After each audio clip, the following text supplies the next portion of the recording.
When the police believe that someone has committed a crime, they can detain that person in custody. Someone can be arrested after being detained or can be arrested right away. For example, if the police have enough evidence that someone has committed a serious crime, they can be arrested and taken straight to the police station. Section 9 of the Charter of Rights and Freedoms states that everyone has the right not to be arbitrarily detained or imprisoned. A person should not be randomly stopped, arrested, or detained unless there is a good reason for doing so.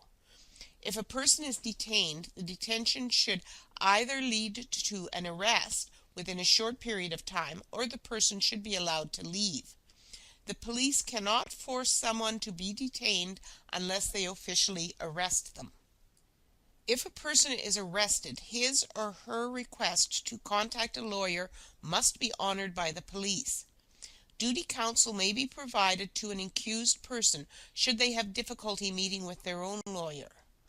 Police may also provide the accused with a list of local defense lawyers. The accused may refuse to answer questions or provide statements until they consult with a lawyer, but may answer basic questions such as name, address, occupation, or date of birth. Section 10 of the Charter of Rights and Freedoms states that when arrested or detained, everyone has the right to the following: to be informed of the reasons, to retain and instruct counsel, to have the validity of the detention determined by writ of habeas corpus. Habeas corpus is a Latin term which means produce the body.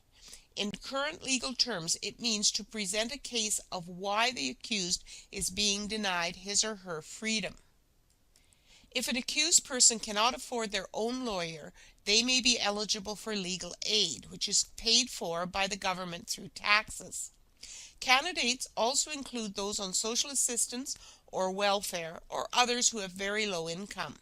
To qualify for legal aid, an accused person must prove that they cannot afford a lawyer. A common criticism of the justice system is that only the very rich and very poor have easy access to lawyers.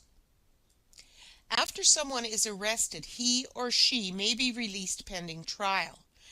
Bail is money or property that is guaranteed to the court if the accused fails to appear in court at a later date. Surety is the person who posts the bail and accepts responsibility for the accused person. Other than money, bail conditions often include curfews and travel restrictions. Bail is a situation of reversed onus. The burden of proof is placed on the accused to justify why they should be granted bail. From the time an accused person is charged to the beginning of his or her trial, several motions and procedures take place. First is disclosure, then there is a collection of evidence, court appearances, preliminary hearings, and resolution discussions. Prior to trial, the Crown must disclose or reveal all of their evidence to the defense. The accused must understand the evidence that may be used against him or her so he or she can build a defense and be granted a fair trial. The only thing that the defense must present to the Crown is an alibi defense, if they intend to use one. After disclosure has been received, a preliminary hearing is held. Before the trial occurs, the Crown and defense have the right to examine all evidence collected by the police. Evidence includes anything that may be used against the accused in court, including weapons, clothing, blood, and fingerprints. In recent years, DNA has revolutionized the use of forensic sciences in law enforcement. Evidence is often found at the scene of the crime and during autopsies. When the accused appears in court, they may enter a plea of guilty or not guilty. If they plead guilty, they are deferred for sentencing. If they plead not guilty, there may be a trial. An adjournment occurs when the Crown or defense asks for a delay or postponement in proceedings. Provincial courts hear summary conviction offenses and less serious indictable offenses.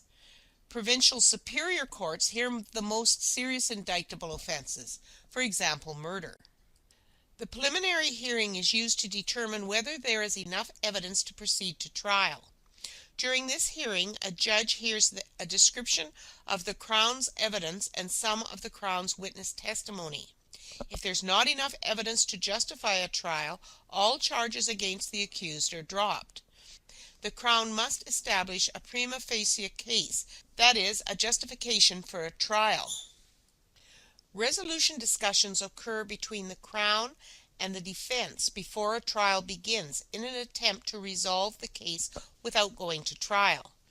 This often involves an accused person pleading guilty to a lesser charge or agreeing to a lighter sentence than he or she might receive if convicted in a court of law. A plea negotiation, also known as a plea bargain, occurs when the Crown makes a deal with the accused, a guilty plea and or additional information in exchange for a lighter penalty.